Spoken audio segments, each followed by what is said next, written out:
सुना हुआ, याद किया हुआ कंठस्थ हो गया, धोखा देता है। ऐसा लगता है मैंने भी जान लिया।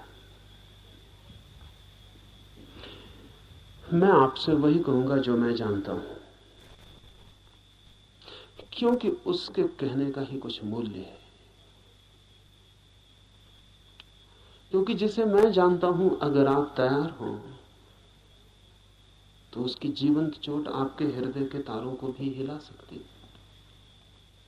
जिसे ही मैं ही नहीं जानता हूं, जो मेरे कंठ तक ही हो, वो आपके कानों से ज्यादा गहरा नहीं जा सकता।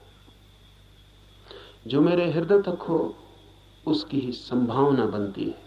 अगर आप साथ दें तो वो आपके हृदय तक जा सकता है। आपके साथ की तो फिर भी जरूरत होगी, क्योंकि आपका हृदय अगर बंद ही हो तो जबरदस्ती उसमें सत्य डाल देने का कोई उपाय नहीं है। और अच्छा ही है कि उपाय नहीं है, क्योंकि सत्य भी अगर जबरदस्ती डाला जाए तो स्वतंत्रता नहीं बनेगा, परतंत्रता बन जाएगा। सभी जबरदस्तियां परतंत्रताएं बन जाती। इसलिए इस जगत में सभी चीजें जबरदस्ती आपको दी जा सकती हैं, सिर्फ सत्य नहीं दिया जा सकता, क्योंकि सत्य कभी भी परतंत्रता नहीं हो सकता। सत्य का स्वभाव स्वतंत्रता है।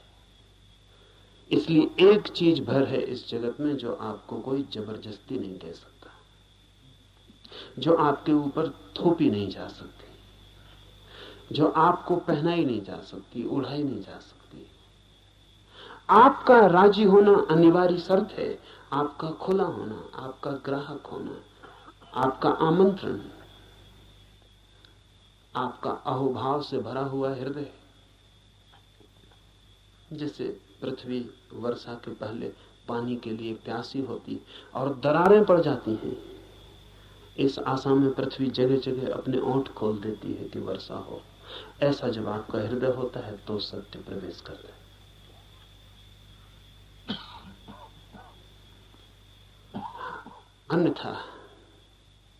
अन्यथा सत्य आपके द्वार से भी आकर लौट जाता है।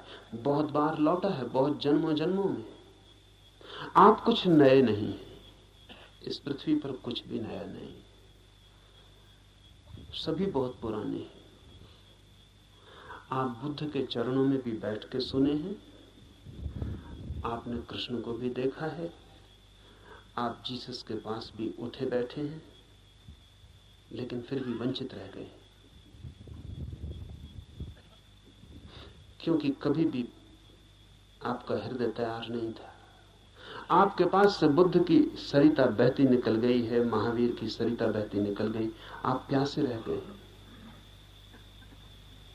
आनंद रो रहा था जिस दिन बुद्ध के प्राण छूटने को थे और छाती पीट रहा था, और बुद्ध ने उससे कहा कि तू रोता क्यों है? जरूरत से ज्यादा मैं तेरे पास था 40 वर्ष, और अगर 40 वर्ष में भी नहीं हो पाई वो घटना, तो अब रोने से क्या होगा? मेरे मिटने से इतना परेशान क्यों हो रहा है? तो आनंद ने कहा है, इसलिए परेशान हो रहा हूं कि आप मौजूद थे और मैं न मिट पाया। अगर मैं मिट जाता तो आपको मेरे भीतर प्रवेश मिल जाता। 40 साल नदी मेरे पास बहती थी और मैं प्यासा रह गया, और अब मैं रोता हूं क्योंकि जरूरी नहीं है कि ये नदी कब किस जन्म में दोबारा मुझे मिलेगी।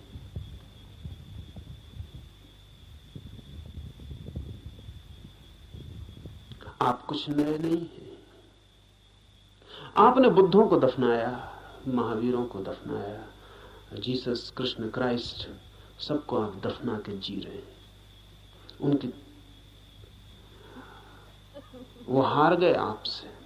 आप काफी पुराने, जब से जीवन है तब से आप हैं। अनंत अनंत यात्रा है। कहां हो जाती होगी चूक? बस यही हो जाती है कि आप खुले ही नहीं, बंद है। मैं तो आपसे वही कहूंगा जो मैंने जाना है। अगर आप भी अपने को एक खुलापन बना सके तो आप भी उसे जान लेंगे।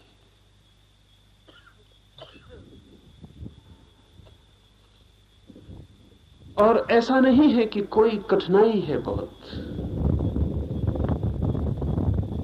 एक ही कठिनाई है और वो आप हैं।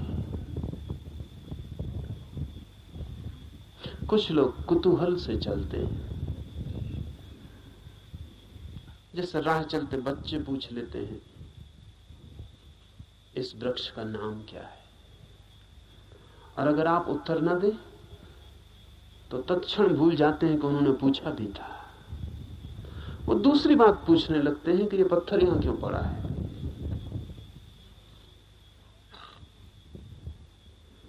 पूछने के लिए पूछते हैं, जानने के लिए नहीं पूछते।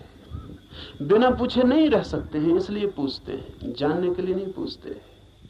जो लोग कुतूहल से जी रहे हैं वो अभी भी बचकाने हैं। अगर आप ऐसे ही पूछ लेते हैं कि ईश्वर क्या है, जैसे कि कोई बच्चा राह चलती दुकान देख के पूछ लेता हो कि ये खिलौना क्या है, तो आप अभी बच्चे हैं। और बच्चा तो माफ किया जा सकता है, आप माफ नहीं किए जा सकते। कुतूहल नहीं चलेगा। धर्म कोई खिलवाड़ नहीं है बच्चों का। और फिर उत्तर भी मिल जाए तो उससे कोई प्रयोजन नहीं है। बच्चे का मजा पूछने में है। उसने पूछा, यही उसका मजा है। आप उत्तर देंगे भी तो उस उत्तर में उसे कोई बहुत रस नहीं है। क्या बात है? मनस्विद कहते हैं कि बच्चे नया नया बोलना सीखते हैं तो अपने बोलने का अभ्यास करते हैं पूछ पूछ कर। जैसे बच्चा नया नया चलना सीखता है तो बार बार उठ के चलने की कोशिश करता है, बोलना सीखता है तो बार बार बोलने की कोशिश करता है। इसलिए बच्चे एक ही बात को कई दफा कहते हैं। इसलिए कई दफा कहते हैं क्योंकि उन्हें बोलने का एक नया अनुभव, एक नया आयाम मिला है। उस नए आयाम में वे तैर के अभ्यास कर रहे हैं। इसलिए कुछ भी पूछते हैं, कुछ भी बोलते हैं। अगर आप भी धर्म की दुनिया में कुछ भी पूछ रहे हैं, कुछ भी बोल रहे हैं, कुछ भी सोच रहे हैं और कोई गहरी जिज्ञासा नहीं है, बस कुतूहल है, तो अभी आप और कुछ बुद्धों को दफनाएंगे।